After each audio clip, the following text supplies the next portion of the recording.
نفسي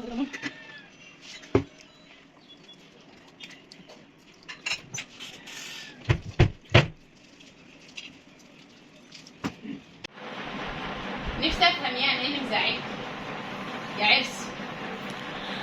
استغفر الله. بس همتي يا حبه روجت شيء انا بما انك بتقولي يا معلم ما تعبت بالوجه.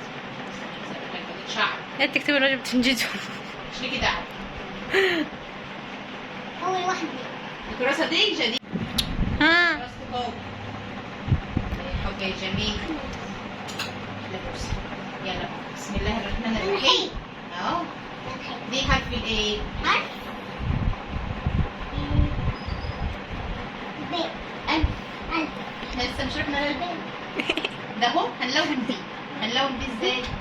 بص على بص هنلون كده. شايف كده. اتعلم كده بقى تمسك الجنب. طبعا يا حبايبي ازيكم عاملين ايه؟ يا رب تكونوا في احسن حال. احسن حال ان داخل شاء الله. الالف بس. طبعا حبيب لسه بيمسك الجنب، لسه ما عرفش يمسك الجنب بصراحه. مش هتشخبط بره الالف. طبعا انا سموره العمده، واللي مش عارفني دي قناتي، بحبكم في الله، وشرفني ان انتوا تكونوا من عيلتي الكبيره. لا كده غلط. كده غلط وهنبوظ الكراسه زي الكراسه اللي فاتت. هحكي لك مفاجاه. كده اهو احنا بنلون داخل الايه؟ اصبر مش انت عارف. تصبر تسمع للاخر. مش تنفخ. انت بتنفخ من دلوقتي. أيوة يا ماما. ايوه يا ماما ايه؟ صبرني يا رب. بسم الله الرحمن الرحيم. كده اهو بنلون كده اهو.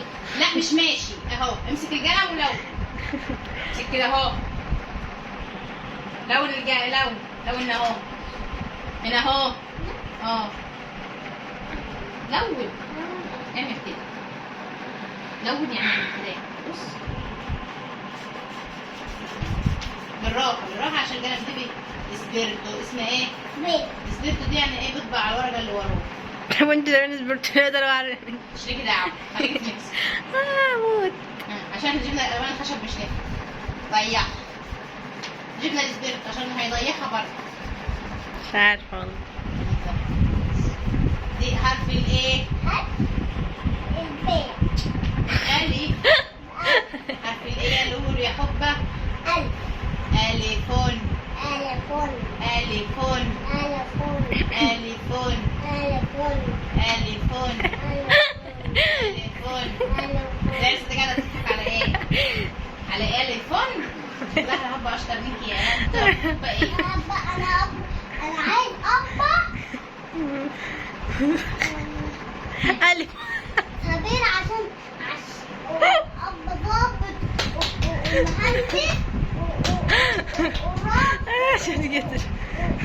وبطل.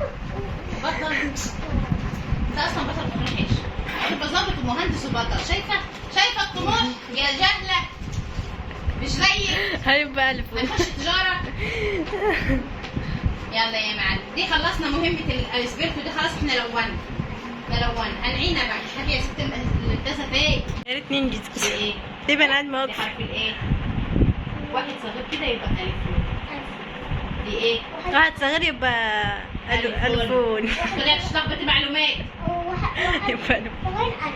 والف يعني ايه؟ واحد الكبير بقى. ألف يعني ألف. اللهم صل على النبي.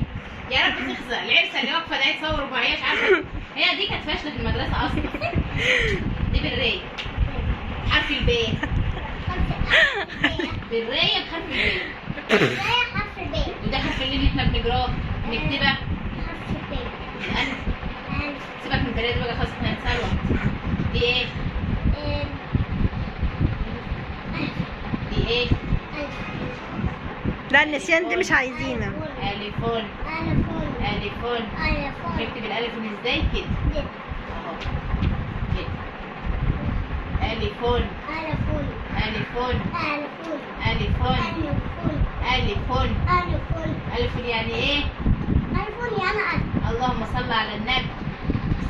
الفون. ألفون. الفون. ألفون. ده حرف الايه يا حبه؟ ألفون يعني ألف. اللهم صل على النبي. الأنف يعني. ده حرف الايه يا حبه؟ ألف. ألفون يعني ألف. ايفون ايه يا كم حبيبي؟ يا بيه؟ بقول لك ايفون، فعلا بالايفون شكل. ايفون يا انا همس. والله ما المسؤول. أهبط. واحد عليه همز. واحد عليه ايه؟ همس. ألف، يعني واحد عليه همز. واحد عليه ايه يا حبة؟ همس. ألفون. الفون. ألفون. الفون. يا ألفون. ماما لا. لا دي مش متربية. ألف يعني ايه يا حبة؟ يعني انا مش متربيه. اه. أ.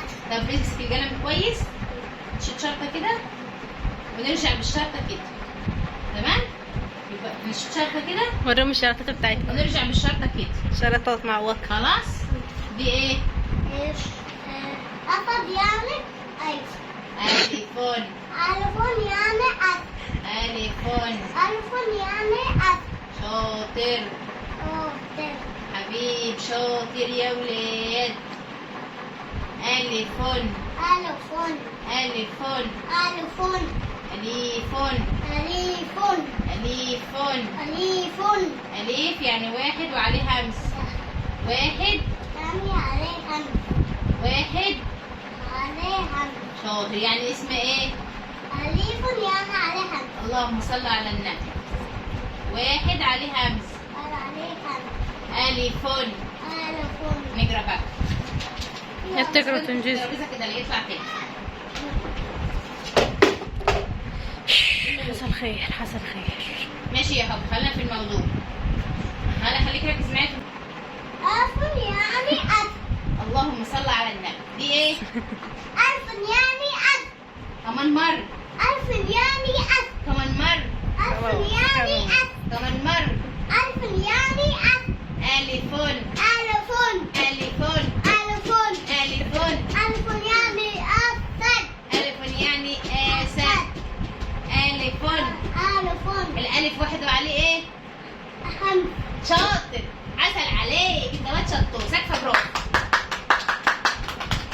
بص بقى لأما. اكتب.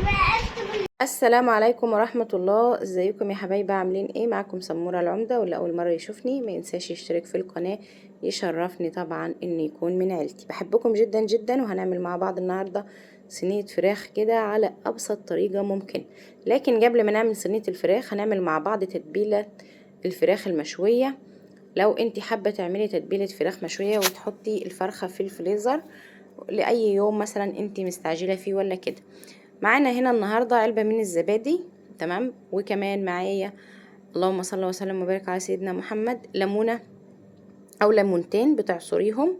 ومعانا معانا يا حبايبي علبة من الزبادي، ومعانا ربع كوباية من الليمون المعصور، ومعانا 3 معالق من زيت الزيتون، ومعانا بابريكا وفلفل اسود وملح وحبهان مطحون، واللهم صل على النبي رشة من الزنجبيل المطحون كمان. ومعانا يا حبايبي اللهم صل على النبي كزبرة ناشفة مطحون. طبعا الكمية بتاعة البهارات تبع الحاجة اللي انت عاملاها. يعني لو انت عاملة فرخة يبقى من كل حاجة ربع معلقة ربع معلقة.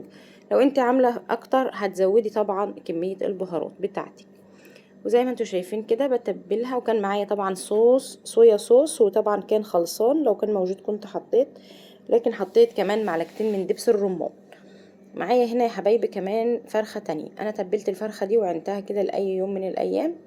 والفرخة التانية زي ما انتوا شايفين معايا اللهم صل على النبي عصرت عليها ليمون. طبعا الفراخ دي يا حبايبي كانت مغسولة ومنجوعة في الدقيق، ويعني متصفية كويس جدا. جبت ليمون وحطيت عليها ليمون وفلفل اسود وكزبرة ناشفة وملح، وهبدأ ان انا اعمل لهم عملية تدليك كده، ويعني ادلك كل الفراخ بالبهارات دي. ومعانا كمان معلقة من البابريك. طبعا ديت لعمل صينية الفراخ يا حبايبي، اللي هي صينية البطاطس بالفراخ. لو انت حابة تعملي طريقة سهلة وبسيطة هتعملي الطريقة دي. طبعا في طرق كتير، وفي ان احنا بنتبل الفراخ بالبصل والفلفل الاسود والملح قبل ما بنحطها على البطاطس. في اشياء كتير، وفي ناس بتسوي الفراخ، يعني كل واحد له طريقته. الطريقة دي حلوة جدا. زي ما قلنا بنحط على الفراخ بابريكا، فلفل اسود، كزبرة ناشفة مطحونة وملح، وبنبدأ ان احنا ندعك الفراخ بتاعتنا كويس جدا. هنا كده بكون بجهز الطماطم.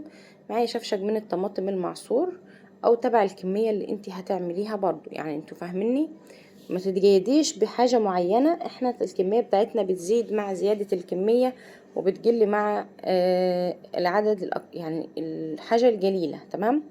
اللهم صل وسلم وبارك على سيدنا محمد. خلصنا كده الطماطم، وهنا كده كنت عاملة بصلتين طرنشات او شرايح او جوليان زي ما تسموه، ومعايا كمان قرن فلفل اخضر بارد، ولو انت حابة تحطي حامي حطي، ومعايا عليهم رشة ملح ورشة فلفل اسود، وببدأ ان انا اعمل لهم برضو تدليك وادلكهم بالفلفل الاسود والملح كويس جدا. وجبت كده معايا بطاطس، طبعا كمية البطاطس برضو تبع ما انتي حابة. البطاطس بصراحة بتاعتي انا كنت حابة ازودها عن كده، لكن انا الصينية دي اكبر صينية عندي بصراحة. انا عايزة اجيب صينيتين يا حبايبي ان شاء الله. كل ما اروح اجيب الصواني مش عارفة اتلهي في حاجة تانية يا ولاد، واجيب حاجة تانية وما اجيبش الصواني. اروح اجيب عايزة اجيب كمان طاسة تيفال كبيرة او وok او اي حاجة من دي. بصراحة كل ما اجي اروح اجيبهم يعني يطلع لي حاجة تانية، اجيب الحاجة وانسى الحاجات المهمة دي.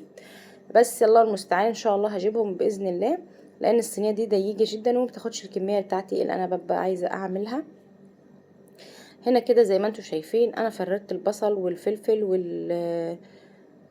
واللهم صل على النبي والبطاطس في الصينيه، وكمان صفيت عليهم الطماطم. طبعا احنا ما بنحبش نحط الطماطم بقشرها ابدا، لازم نصفي دايما الطماطم بتاعه اي صلصه او اي طبيخ انت هتعمليه، عشان ما تبقاش مضايقانا في الاكل، وبيبقى الاكل بصراحه يعني متعب في موضوع القشر ده. فكان احنا بنصفيها وبتبقى كويسه جدا، وبتبقى الصلصه بتاعتنا ناعمه وحلوه. هنا كده هزودها معايا كوبايه ميه وعليها معلقه من الصلصه الحمراء، وبفضيها كمان على البطاطس. باخدها كده على النار البوتاجاز من فوق، وبولع عليها لغايه لما تغلي. هنا كده في الطاسه التانية زي ما انتم شايفين هحط معلقه من الزبده ومعلقه من الزيت. زي ما قلت لكم انا عايزه اجيب برضو صينيه طاسه كبيره عنديت، لان الطاسه دي كمان صغيره، مش بتاخد الحاجه، يعني دي فرخه صغيره ومش كانت واخداها. اللهم صل على النبي. بحط في معلقه الزبده ومعلقه الزيت عود من الجرفه، حبيتين من الحبهان، وطبعا ورق لورا، وزي ما انتم شايفين كده يا حبايبي فلفل اسود. ومعايا هنا الفرخه بتاعتي، نص الفرخه نزلتها في الطاسه وبدات ان انا اشوحها، اديها لون من هنا ولون من هنا.